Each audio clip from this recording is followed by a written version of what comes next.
Hey boys, how's it going? Welcome back to Let's Build FTB Battleground. Today we're going to be finishing up a few random things, getting the map ready for a beta release so you guys can play it.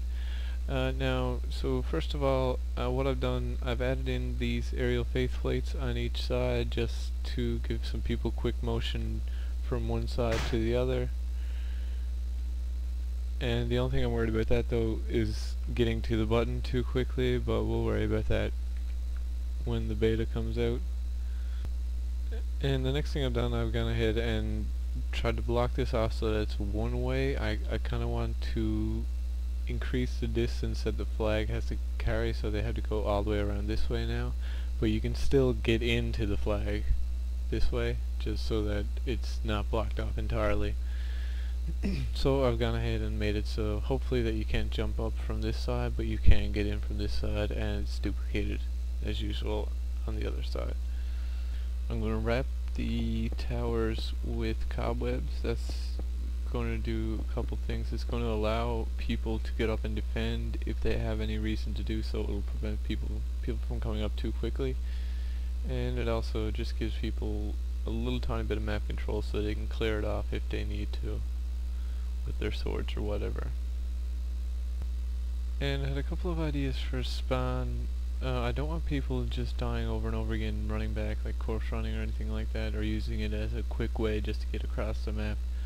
So I was going to delay people as they died. Now I was going to do that, one of the ways I was going to do that was with cobwebs, so I'd have people, actually you see there, me clearing the diamonds from my inventory. Just clearing the flag there. So I was going to have people, when they put their spawn point a little bit up and have that slightly into a cobweb, you can change it, like I said, with the decimal points, so people would spawn. Now I'm not sure if the decimal points work with spawn point or not. That was the only issue. So if they wouldn't, I would have to spawn them on a pressure pad, which would teleport them to the spawn point. But either way, if I did that and had them in an exact point, I could determine the exact amount of time that it would take them to fall out of that cobweb. The only thing is, they can break the cobweb in adventure mode with their swords, but thanks to FTBs we have ectoplasm and you cannot break that with the sword in adventure mode. So that is one option. Another option is to have a room where everyone from the team respawns to, and every so often, say every 10 seconds or so, then there'll be a wave of respawns. The benefit of that would be the team would have a benefit of having a wave of people go out, and it'd be better than having one slowly go out and just die over and over again. But then you'd have people stuck in a room for an amount of time too, so you have that problem as well. And another idea I had for the respawn was to just simply respawn people right up in the air. The benefit that would give us would, they'd have a bird's eye view basically of the map for a second, get an idea of what's on the go there. We could do that by either having a pool of water here and letting them fall into that, or give them some long fall boots and just take them away again after they hit the ground. The third option I was thinking of was simply just to extend a little platform out and have the spawn point out there just to give them a longer distance where they had to run and get back. So I'm not sure exactly what we're going to do there. For the beta I'll probably just leave it right here just as it is, but we'll decide after, once everything gets more and more balanced. Now I wanted some way for the players to know whether or not they were standing too close and setting that off, because I'm going to be covering all this up here so they can't really see it. So I'm going to use more lamps for that. Now I also had the idea of using 4 different colors so players will be able to communicate which tower was doing what. So we're going to have an orange tower, a yellow tower, a red tower, and a purple tower, and then like I said, the players can talk back and forth about which players are headed where and make it a little bit less confusing for them. So for the lights here, we're going to bring down the bedrock and put the wire on and we're going to be using inverted lights because we only want to turn the light off whenever the players are too close. And for this one, I guess we'll just make this one an orange.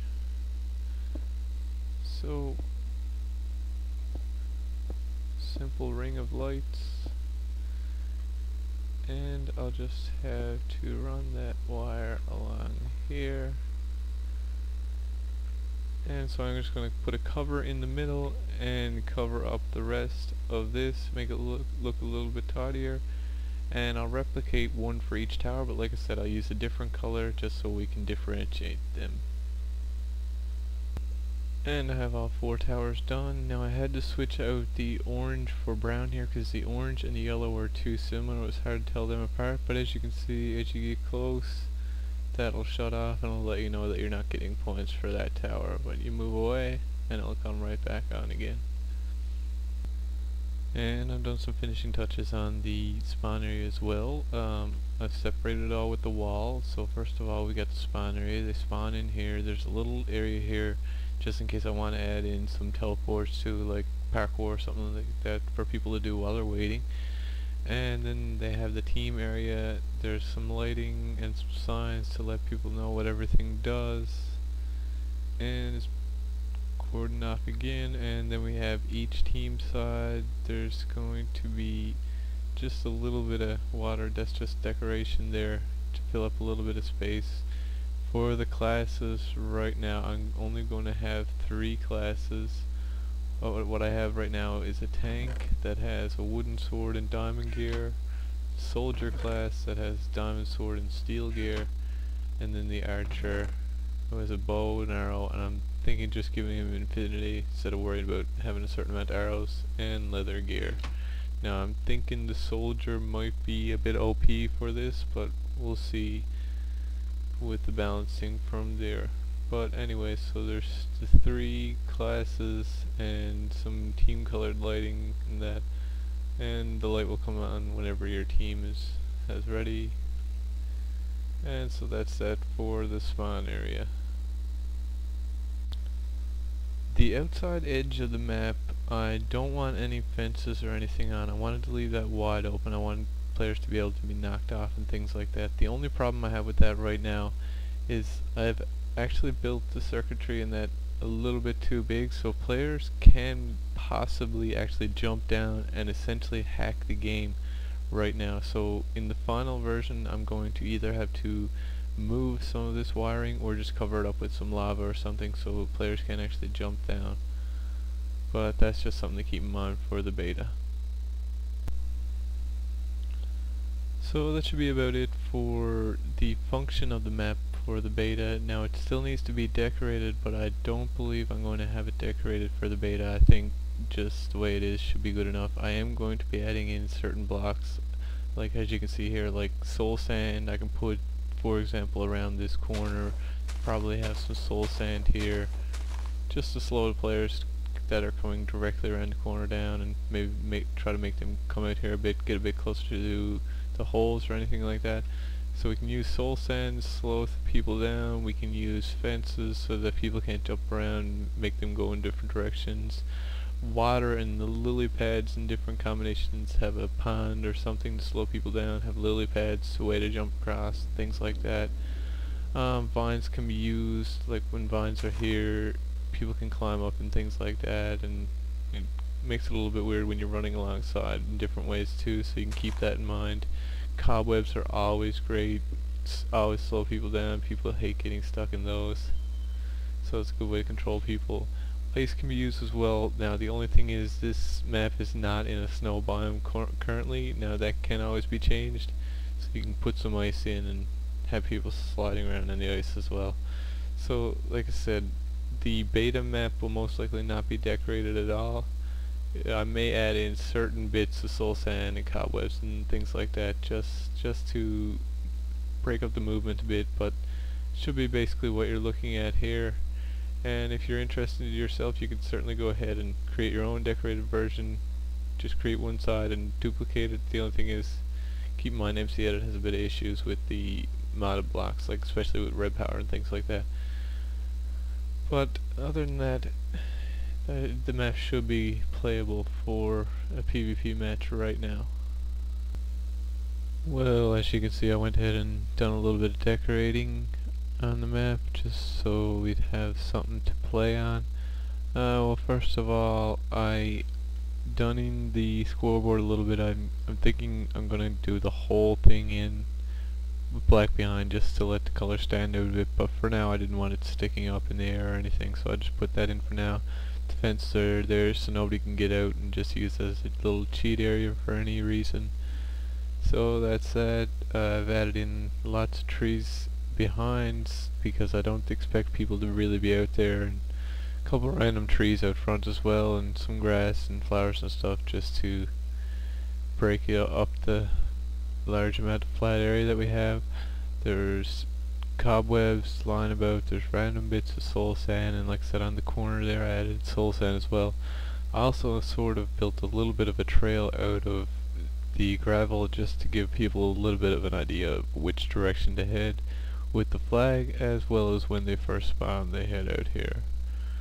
And again, there's lots of cobwebs and grass and stuff all lying around, and I've also added a pond in on the side that just flows over to maybe get some people sucked down off the side as well. And of course everything is mirrored as always. So that's it for the map. This will be what I released. I have a few things left to do now outside of Minecraft itself. I have to use an MBT editor. I'm going to be changing the spawn point of the player end of the map to our spawn area down below. I'm also going to be changing the game mode of the player end of all players to adventure mode so that they don't break blocks and everything. I'm also going to be changing a couple game rules. I'm going to change mob griefing. I'm going to turn that off so the creepers don't end up destroying stuff. And I'm also going to be changing the keep inventory so that players keep their inventory when they die. So once I get that done, I'll have the map ready for a release so you guys can get in and check it out for yourselves and have some fun with your friends and stuff. I'm going to be releasing the two versions of the map first off. Actually, I'm going to release the skeleton version, which will be just the basic version without any decorations or anything, and then this version as well. So you can pick between which one you want to download, and if you want to decorate your own version, let me know. I'll post a link to it, or even post it as a download myself, and everybody can check out your creations as well. So guys, that's it for Let's Build FTB Battleground. We've got our whole map done now. Everything should be working. Hopefully we'll get it all tested out. And so get some friends together, play it. Thanks for all the feedback so far. It's really appreciated. If you want to keep showing your support, click on the like button and make sure you subscribe if you haven't done already. And if you don't mind, tell your friends about me as well. I'll be starting another Let's Build series soon.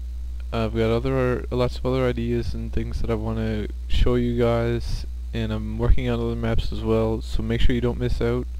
So like I said, thanks for all the support so far. Thanks for watching. I hope you've enjoyed, and as always, have a good one, guys.